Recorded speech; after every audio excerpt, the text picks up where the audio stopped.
Down in southeast Georgia recently, Georgia Farm Bureau's Board of Directors got an up-close and personal look at the different crops that are grown in the region. It's an experience GFB President Tom McCall says allows those that protect and promote agriculture a chance to see a different perspective they may not have ever gotten to witness before.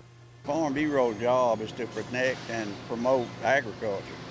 And I wanted the board to be able to see firsthand operations. We don't grow a whole lot of tobacco in North Georgia. And we were fortunate enough that Daniel and Patricia invited us to their farm. He grows cotton tobacco, mainly tobacco, and peanuts and corn. And I wanted to help the board understand what actually happens on a tobacco farm, and all the labor and electricity and the gas and all it costs to produce tobacco, along with cotton and corn and peanuts. But I think the most interesting thing today has been the whole tobacco process. We all talk about each other's crop, and we always discussing each other's crop when we meet. But this was an opportunity to bring them down here and show them kind of what we do. They've heard me talk about cooking tobacco or harvesting tobacco, but they've never actually seen the process, and it's hard to explain. And getting them to be able to view it, see how it comes and goes, was just fun, And plus, it gets everybody together. Now, we grow cotton and peanuts, and we looked at both crops of that, and we looked at my neighbors' blueberries. It's a big blueberry growing area. This gives them a different region of the state to see what's really going on. According to Johnson, they've been growing tobacco for 40 years now, and says in those 40 years, a lot has changed, all except for his love for the crop. We grow 550 acres of flue-cured tobacco. All of our tobacco is made for cigarettes. That's where it goes to.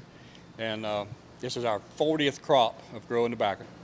It's been our mainstay on the farm, and we've tried to add and make adjustments in equipment to make it easier, and we have. We've gone about as far as we go as far as making it better.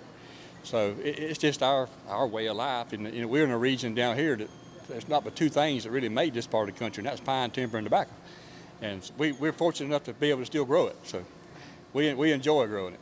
As Johnson stated, Georgia used to be a big tobacco-producing state, but he says over the years, the acres have dwindled down due to regulations, buyouts, and even labor challenges, as tobacco is a very hands-on crop. Georgia used to grow a lot. I can't remember what the top acre was, probably 40,000 acres. Now we're down to like 8,000 or 9,000 acres. Where North Carolina is still in the 250,000 acre range. But then you got labor. Tobacco is a labor-intense crop, and a lot of older growers took the chance to get out of production when the buyout come through, and they did, and I don't blame them. We were still young enough that we could still grow tobacco and still produce it, and it's helped us stay on the farm. Reporting in Alma for the Farm Monitor, I'm John Holcomb.